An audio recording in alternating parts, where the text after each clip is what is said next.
भाई गाड़ी लेना तो टर्बो ही लेना। थोड़ी महंगी पड़ेगी लेकिन पिकअप ज़बरदस्त होगा भाई।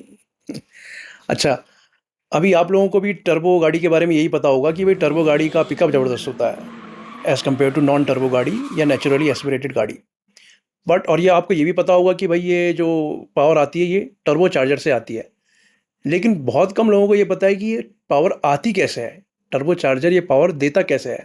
Hello friends, so welcome back to ministry of how, जहां पे हम दुनिया की तमाम क्यूरियोसिटी को, कन्फ्यूजन्स को बहुत ही सरल भाषा में क्लियर करते हैं। तो आइए बिना समय गंवाए वीडियो को शुरू करते हैं। तो भाई टर्बो चार्जर की हिस्ट्री ज्योग्राफी स्किप करते हैं और आते हैं इसके बेसिक्स में। तो भाई जो भी गाड़ी आप चलाते हो, चाहे वो सेडान हो या कोई एसयूवी हो या ट्रक हो या इवन स्कूटी हो, तो ये सब इन सब में जो जो जो भी पेट्रोल और डीजल में चलती हैं, तो इनमें जो इंजन होते हैं, इन इंजन को हम बोलते हैं IC engine. IC stands for internal combustion engine. तो जो टर्बो चार्जर होता है वो सारे आईसी इंजन्स के लिए एप्लीकेबल होता है, चाहे वो फोर स्ट्रोक इंजन हो, चाहे टू स्ट्रोक इंजन हो, चाहे पेट्रोल इंजन हो, चाहे वो डीजल इंजन हो। तो जो एप्लीकेशन होती है टर्बो चार्जर की वो आईसी इंजन के लिए होती है। And IC stands for internal combustion engine. तो भाई since we are talking about combustion, तो आप सब लोगों को पता होगा कि कंबशन का मतलब होता है फायर या आग। अब आग को जलने के लिए तीन एलिमेंट्स चाहिए, ठीक है। इन तीनों में से अगर एक भी एलिमेंट मिसिंग होगा तो आग नहीं जलेगी या आग इग्नाइट नहीं होगी, ना ही आग सस्टेन होगी। इन तीन एलिमेंट्स जो एसेंशियल होते हैं आग को जलने के लिए, वो एक्सप्लेन करता है हमारा फायर ट्रायंगल। आप सब लोगों ने इसमें भी बहुत सारे लोग इस टर्मिनोलॉजी से फेमिलियर होंगे, या मतलब आपने पढ़ा होगा ये कभी ग्रेजुएशन में या ट्वेल्थ में। और जिनको नहीं पता है मैं उनको बता देता हूँ। फायर ट्रायंगल होता है, मतलब इसमें जो ट्रायंगल के जो तीन सेक्शंस होते हैं, वो तीन एलिमेंट्स दर्शाते हैं उन चीज़ों के लिए कि जो तीन एलिमेंट्स ज़रूरी हैं आग को जलने के लिए। तो वो जो तीन एसेंशियल एलिमेंट्स होते हैं वो होते हैं, एक तो हो गया आपका फ्यूल, दूसरा हो गया आपका हीट, और तीसरा हो गया आपका ऑक्सीजन। इन तीनों में से एक भी चीज़ अगर मिसिंग होगी तो आग नहीं जलेगी, आग सस्टेन नहीं होगी। तो भाई लोगों, अभी आपको ये समझ में आ गया कि जो इंटरनल कंबशन इंजन होते हैं, जो आईसी इंजन्स होते हैं, उनमें वो डायरेक्टली रिलेटेड होते हैं फायर से। जितनी अच्छी फायर होगी, जितनी अच्छी आग जलेगी, उतना ही अच्छा ब्लास्ट होगा और उतना ही ज़्यादा पावर आउटपुट होगा। तो अब मैं आपके सामने एक सिचुएशन रखता हूँ। मैं आपको एक 3 सिलेंडर का 800 सीसी का इंजन देता हूँ। आपको उस इंजन की पावर बढ़ानी है, लेकिन आपको उसमें कोई मॉडिफिकेशन नहीं करनी। मतलब आप ऐसे नहीं बोल सकते कि मैं उसमें एक सिलेंडर और बढ़ा देता हूँ तो पावर बढ़ जाएगी, या मैं उसको आई मीन उसमें उसकी सिलेंडर की जो विड्थ है वो बढ़ा देता हूँ, उसकी सीसी बढ़ा देता हूँ उस इंजन की। ऐसा नहीं करना है। ऐसा किए बिना आपको उसकी पावर बढ़ानी है, तो आप कैसे बढ़ाओगे? तो अभी आप ऑब्वियसली आप वापस आओगे फायर ट्रायंगल में। आप सोचोगे आप इन तीनों में से कौन से एलिमेंट आप बढ़ाओगे जिससे कि फायर और अच्छी होगी। तो अभी सबसे पहले आप फ्यूल की बात करते हैं। फायर ट्रायंगल के एलिमेंट्स, तीन एलिमेंट्स में जो एक एलिमेंट है फ्यूल। तो अब भाई आप अगर आप फ्यूल बढ़ाओगे तो आपके पास ऑप्शन है ही नहीं, क्योंकि अगर आप फ्यूल क्वांटिटी बढ़ाओगे तो उससे आपकी फ्यूल एफिशिएंसी कम होगी। दूसरा है आपका हीट। अगर आप हीट तो सिर्फ एक मतलब इग्निशन चालू करने के लिए होता है, फायर चालू करने के लिए होता है। उसके बाद आपको हीट की ज़रूरत नहीं है। उसके बाद तो जो उसकी फ्यूल की जो एनर्जी है वो बर्न होगी और वही आउटपुट देगी।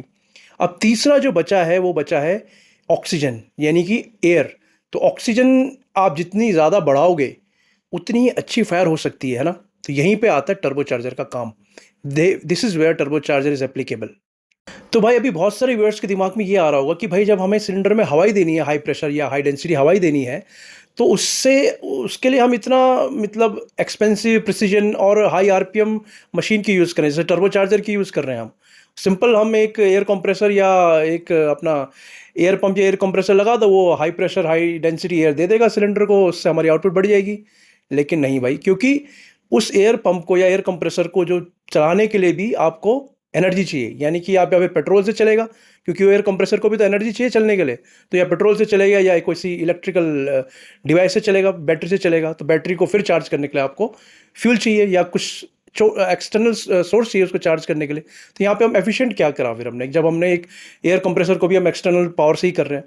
तो यहीं पे टर्बो चार्जर अप्लाई होता है। देखिए, टर्बो चार्जर आपकी जो कार का जो एग्जॉस्ट होता है उससे पावर होता है। यानी कि जो एग्जॉस्ट है, जो आप वेस्ट है, जो हीट या स्मोक जो आप वेस्ट आपके एग्जॉस्ट में जा रही है, उसको आप रिकवर कर रहे हो। उस एनर्जी को आप रिकवर करके आप टर्बो चार्जर के थ्रू एयर सक कर रहे हो, उसको प्रेशराइज करके इंड्यूस कर रहे हो इंजन में। तो आपकी जो क्या बोलते हैं, कार की जो एफिशिएंसी है बढ़ रही है, आपकी कार की पावर बढ़ रही है for the same amount of weight. मतलब आप बिना कोई कार का वेट बढ़ाए, इंजन का वेट बढ़ाए, बिना उसमें कोई ऐसा मॉडिफिकेशन किए आप सेम कॉन्फ़िगरेशन के इंजन की पावर बढ़ा दे रहे हो।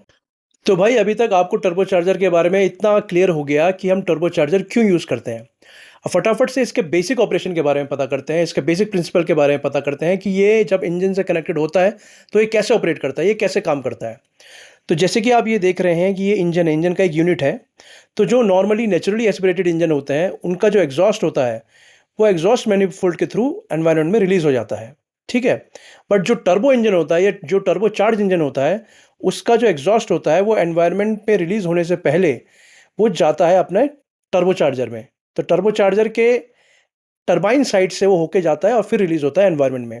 तो ये टरबाइन साइड से गया और इसने टरबाइन को घुमाया, तो आप देख सकते हैं ये टरबाइन घूमेगा, जैसे एग्जॉस्ट यहाँ से जाएगा टरबाइन घूमेगा और ये कनेक्टेड है शाफ्ट के थ्रू कंप्रेसर से, जो कंप्रेसर व्हील है, इसको इम्पेलर भी बोलते हैं।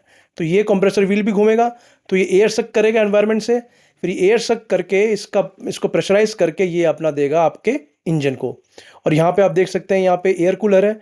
ऑब्वियसली जब आप एयर को प्रेशराइज करेंगे तो उसका टेम्परेचर बढ़ेगा, तो उस टेम्परेचर को कूल करने के लिए यहाँ पे एयर कूलर रहता है, फिर ये थ्रू एयर कूलर जाता है इंजन में। तो इससे आपका एक जो कंबशन होता है वो बहुत एफिशिएंट हो जाता है। तो टर्बो चार्जर के कंपोनेंट्स की और क्लियर पिक्चर के लिए आप ये एक रियल वर्ल्ड इमेज देख सकते हैं।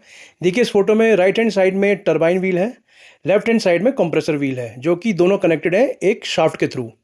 और इस शाफ्ट में बीच में क्या बोलते हैं बेरिंग्स भी होती हैं, जो कि इस फोटो में नहीं है, बट बेरिंग्स भी होती हैं, क्योंकि हर मूवेबल पार्ट में जो सपोर्ट करती हैं वो बेरिंग ही सपोर्ट करती हैं। बस अब आपको ज़्यादा डिटेल में जाने की ज़रूरत नहीं है, इतना काफ़ी है अभी फ़िलहाल के लिए। तो दोस्तों इस वीडियो में इतना ही, मिलते हैं मिनिस्ट्री ऑफ हाउ के नेक्स्ट वीडियो में। नमस्कार, जय हिंद।